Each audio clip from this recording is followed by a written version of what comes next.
도덕적으로 훌륭해져야 된다. 옳아요. 그러나 교회는 윤리 공동체는 아니에요.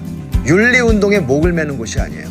그 윤리는 어디서 나오는 건지 아세요? 예수 그리스도의 피 흘려 죽으신 사랑과 은혜와 죄사함의 은총을 받은 사람들을 통해서 나오는 사랑이고 섬김이에요. 도덕과 복음을 혼동하지 마세요. 너희가 나를 떠나서 아무것도 할 수 없다. 매일 오늘도 하나님의 은혜가 필요해요. 주님, 사랑할 수 없습니다. 사랑할 수 있도록 하나님의 사랑을, 부음받은 사랑을 성령으로 말미암아 깊이 경험할 수 있도록 도와주십시오. 우리가 주 앞에 겸비하게 나아가야 할 기도의 제목입니다.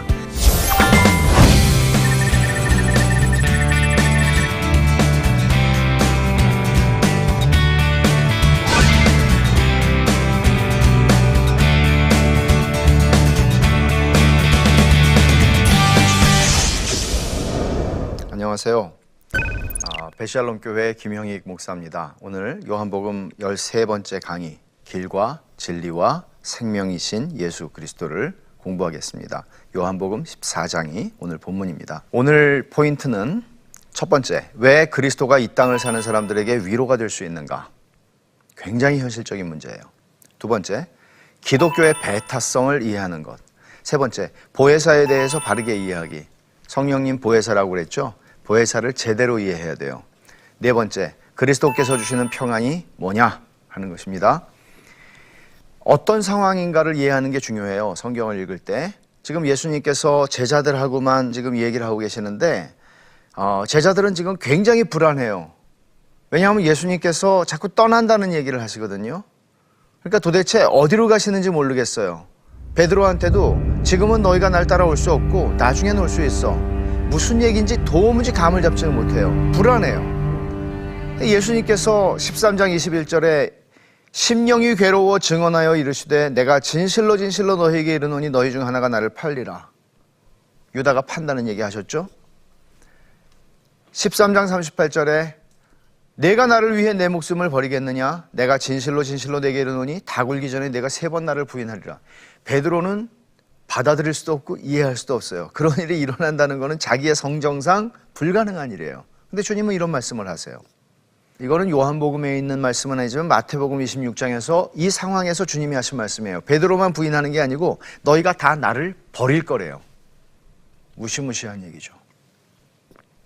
이런 불안함 속에 있는 제자들에게 주님이 14장으로 들어오면 이런 말씀을 하십니다. 너희는 마음에 근심하지 말라. 지금 근심하고 있거든요. 근심하지 말라. 하나님을 믿으니 또 나를 믿으라. 내 아버지 집에 거할 것이 많도다.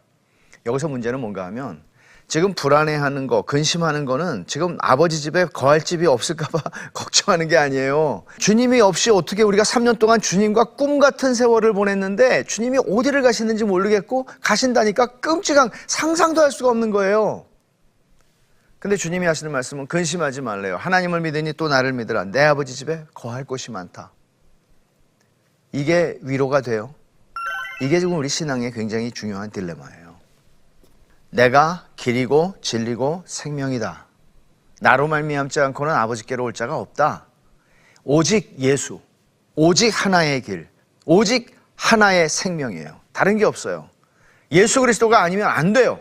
이게 기독교의 배타성이라고 그러죠. 과연 기독교의 배타성이라고 하는 게 과연 기독교의 약점일까요? 좀 뭔가 멋있어야 된다고 생각하지 않으세요? 그런 유혹이 없으세요? 아유, 너도 오케이, 너도 오케이. 다 좀 그렇게 하는 기독교면 더 멋있을 것 같지 않아요? 길, 진리, 생명이라고 주님이 말씀하셨을 때 내가 그 길이고 하나의 길이 아니고요. 내가 그 진리고 여러 가지 있는 진리 중에 하나가 아니고요. 내가 그 생명이라고 말씀하세요. 나로 말미암지 않고는 다른 길은 없고 다른 진리는 없고 다른 생명은 없어요. 왜 배타적일 수밖에 없을까요? 이게 신학이에요. 아담을 창조하시고 사람에게 주셨던, 누리게 하셨던 중요한 인간의 실존의 가장 중요한 세 가지를 잃어버렸어요. 첫째, 창조주 하나님과의 교제와 관계를 잃어버렸어요. 하나님에게서 분리됐어요. 영적 생명이 끊어진 거죠. 두 번째, 창조주를 아는 지식이 없어요. 너무 똑똑해요. 오늘날의 과학 문명과 기타 이 인간의 학문의 발달을 보면 정말 기가 막힐 지경이죠. 인간의 기술 문명이 어마어마해요. 그런데 창조주를 몰라요. 재앙이죠. 세 번째, 영적 생명이 없어요. 허물과 죄로 죽었다고 그래요, 성경은. 우리는 살아있어요. 명백히 살아있어요. 근데 성경은 너희들은 영적으로 죽었다고 그래요. 왜? 하나님과의 교제가 없으니까. 영적 생명이 없으니까. 이 세 가지를 타락한 인간의 실존은 벗어나질 못해요. 예수님의 선언, 내가 길이고 진리고 생명이다라고 말씀하셨을 때 이 세 가지를 다 주신다는 얘기예요. 타락한 인간의 실존 속에서, 이 딜레마 속에서 인간이 필요로 하는 거를 주님이 주신다. 아니, 주님이 인간이 필요로 하는 모든 것이다. 내가 너희가 필요로 하는 모든 것이다. 말씀하는 거예요. 첫째, 하나님과의 화해. 다른 길은 없어요. 내가 길이에요. 이 길로 가야 돼요. 주님을 통해야 돼요. 둘째, 깨우침. 다른 진리는 없어요. 내가 진리예요. 나를 아는 자는 진리를 아는 거예요. 예수 그리스도를 아는 게 영생이라고 그랬죠. 주님이 17장에서. 유일하신 참 하나님과 그의 보내신 자 예수 그리스도를 아는 게 영생이다. 생명이다. 셋째, 중생. 다른 생명 없어요. 내가 생명이에요. 그러니까 이 세 가지는 다 통하는 거예요. 분리되어 있는 각각의 세계가 아니라 다 통하는 거예요. 어디서? 예수님 안에서. 인간의 본성적인 갈망이 무엇인지를 주님이 다루시는데 여기서 주여 아버지를 우리에게 보여주옵소서 그리하면 족하겠나이다. 주님의 대답이에요. 나를 본 자는 아버지를 보았거늘 어찌하여 아버지를 보이라 하느냐. 자, 무슨 말씀이에요 이게? 전시하다, 증거를 제시하다, 뭐 그런 의미를 가지는 빌립의 말은, 그러니까 하나님 아버지의 증거를 좀 보여주세요. 그렇게 얘기를 한 거죠. 근데 주님께서 대답하실 때는 그 단어로 대답을 하지 않으셨어요. 본다는 말이 몇 가지 있는데 제가 좀 설명드릴게요. 요한이 베드로와 함께 예수님이 부활했다는 소식을 듣고 막 달려갔어요. 근데 베드로보다 요한이 젊으니까 먼저 갔어요. 먼저 가서 얼른 그의 시야에 들어온 게 있어요. 구부리어 세마포 놓인 것을 보았으나 들어가지는 아니하였으니. 여기 보았다는 말이 있죠. 요한이 봤어요. 근데 이렇게 그냥 시야에 들어온 거예요. 그냥 이렇게 뭔가가 스쳐 지나간 거예요. 그런 의미. 의식적으로 쳐다보다라는 말이 있어요. 여기 헬라어로는 테오레오라는 말이에요. 이거는 티오리, 이론, 여기서 나온 거예요. 그러니까 의식적으로 쳐다보는 거예요. 생각하면서. 시몬 베드로가 따라왔어요. 무덤에 들어가서 시몬 베드로도 봤어요. 근데 요한이 조금 아까 본 거하고는 달라요. 시몬 베드로는 본 거예요. 제대로. 이해심을 가지고 보다라는 말이 있어요. 그때야 무덤에 먼저 갔던 그 다른 제자 누구죠? 요한이 베드로가 좀 의식적으로 쳐다보고 있어요. 그러니까 요한도 처음에 한번 무서워가지고 그랬는지 하여간 나왔다가 베드로가 들어가니까 또 따라 들어가서 같이 본 거예요. 그러니까 여기서도 또 본다는 말이 나오죠. 보고 뭐예요? 믿더라. 진짜 이 상황 파악을 하는 거예요. 상황 파악을 하고 보는 거예요. 이 단어를 주님이 썼어요. 나를 본 자는 아버지를 보았거늘이라고 했을 때 이해심을 가지고 깨닫는다는 얘기예요. 깨닫는다는. 그래서 주님이 본다는 말을 쓸 때 하나님을 본다. 그 깨닫는 게 보는 것이에요. 우리가 다 수건을 벗은 얼굴로 거울을 보는 것 같이 주의 영광을 보매 그와 같은 형상으로 변화하여 영광에서 영광에 이르니 곧 주의 영으로 말미암음이라. 여기서도 주의 영광을 본다고 그랬어요. 주의 영광을 보는 게 그냥 시야에 확 들어오는 그런 게 아니죠. 지나치면서 보는 게 아니죠.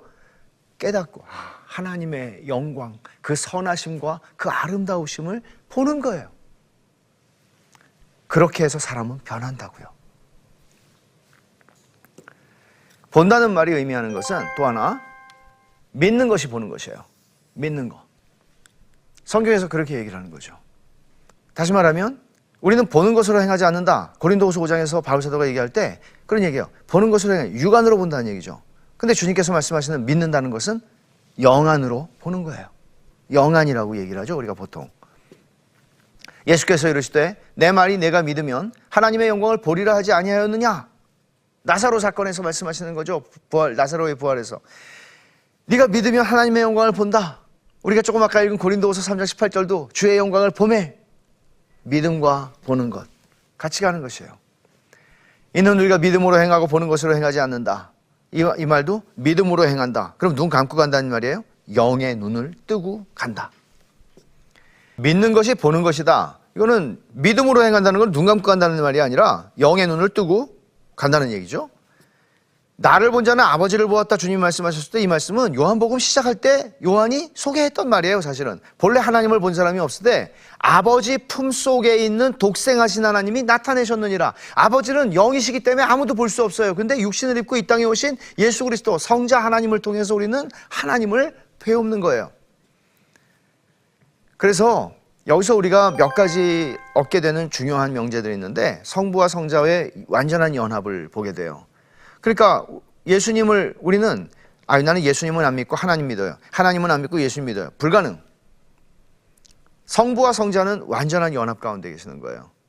완전한 연합이에요. 내가 그 안에 그가 내 안에라고 말씀하시는 것처럼 하나가 되세요. 내가 아버지 안에 거하고 아버지는 내 안에 계신 것을 내가 믿지 아니하느냐? 빌립한테 하시는 말씀이죠. 예수님의 말씀도 보면 아버지와 성부 하나님과 성자 하나님이 하나구나 하는 것을 보여주는 것이죠. 내가 너희에게 이르는 말은 스스로 하는 것이 아니라 아버지께서 내 안에 계셔서 그의 일을 하시는 것이라. 아버지가 내 안에서 말씀하시고 아버지가 내 안에서 일하시는 것이라고 주님 말씀하시죠. 예수님의 일도 마찬가지예요. 내가 아버지 안에 거하고 아버지께서 내 안에 계심을 믿으라. 그렇지 못하겠거든 행하는 그 일로 말미암아 나를 믿으라. 내가 행하는 그 일로 아버지가 내 안에서 행하시는 일이야. 전능한 하나님께서 행하시는 일이야. 아버지와 내가 하나야 하는 말씀을 앞에서 그런 얘기를 하셨다가 돌에 맞으려고 했잖아요. 이제는 주님께서 제자들에게 선명하게 그 모든 것들을 설명하세요. 그래서 이거를 지성소라고 그러는 거예요. 성경의 지성소. 주님이 떠나신다는 얘기를 계속 하시죠. 근데 떠나시는 것이 제자들에게 불안함과 근심을 더해줬는데 주님께서는 내가 떠나는 게 너희한테 좋은 거야 라는 것을 설명하시죠. 어떻게 해요? 12절에 내가 진실로 너희에게 이르노니 나를 믿는 자는 내가 하는 일을 그도 할 것이요 또한 그보다 큰 일도 하리니 이는 내가 아버지께로 감이라.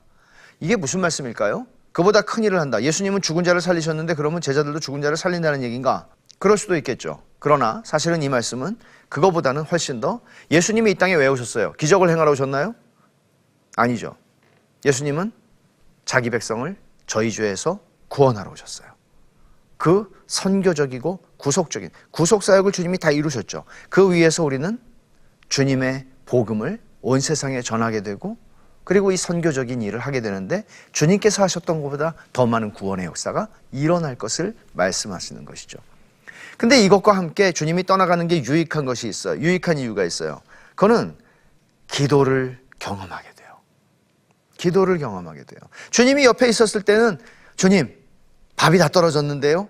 주님, 포도주가 떨어졌는데요. 근데 이제 드디어 아버지께 기도하게 돼요. 오직 예수의 이름으로. 우리의 공로나 우리의 권리가 아니라 오직 예수의 이름으로. 요한복음 14장 13절 14절이에요. 너희가 내 이름으로 무엇을 구하든지 내가 행하리니 이는 아버지로 하여금 아들로 말미암아 영광을 받으시게 하려 함이라. 내 이름으로 무엇이든지 내게 구하면 내가 행하리라.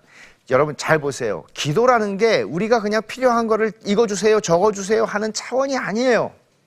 그렇게 기도를 하면 안 행복해요. 주님이 말씀하시는 이 기도가 어마어마한 거죠. 내 이름으로 무엇을 구한다. 이거 무슨 말이에요? 이거는 아무거나 그냥 예수 이름으로 기도하기만 하면 된다. 그런 얘기가 아니라 name it, claim it. 영어로 그렇게 말. 이름을 부르고 무조건 요구해. 하나님한테. 그러면 다 돼. 그런 얘기가 아니라 내 이름으로 구한다는 얘기는 예수님과 우리가 연합돼서 마음과 생각과 모든 것들이 예수님과 하나가 돼서 예수님이 구하는 것처럼 예수님이 원하시는 것 그것이 내가 원하는 게 되고 그래서 내가 그걸 구할 수 있게 된다는 뜻일 뿐만 아니라 이게 영광을 받으시게 한대요. 하나님 아버지를 그 아들로 말미암아 그 아들이 행하시던 일들을 우리가 행하는 거예요. 그 앞에 있는 구절처럼 주님이 행하시던 일을 우리가 하는 거예요. 무슨 능력으로? 기도를 통해서. 기도를 통해서 내가 행하겠다. 너희가 내 이름으로 뭘 구하든지 내가 하겠다. 기도의 조건, 이게 좀 기도의 조건 그러면 우리가 오해하기 쉬운데 막 율법주의적으로 내가 이렇게 사랑하고 순종하면 기도가 응답된다 이런 의미에서가 아니라 주님께서 하시는 말씀은 너희가 나를 사랑하면 나의 계명을 지키리라. 말로는 주님을 사랑한다 그래요. 근데 주님이 원하는 것, 주님이 하라고 그러는 것, 서로 사랑하라 그랬죠. 안중에도 없어요. 그냥 이기적이고 본성적이고 자기 중심적인 모든 기도의 제목과 인생의 인생관을 가지고 살아가요. 주님 사랑하는 거 아니라는 거예요. 주님을 사랑하는 거는 주님의 계명을 지키는 거래요. 순종하는 거래요. 사랑과 순종은 같이 가는 거예요. 주님의 제자들은, 하나님께로부터 난 자들은 주님을 사랑하고 주님께 순종하게 되어 있다는 얘기를 하는 거예요. 이런 사람들이 기도를 하는 거예요. 기도의 결과, 내 이름으로 무엇이든지 내게 구하면 내가 행하리라.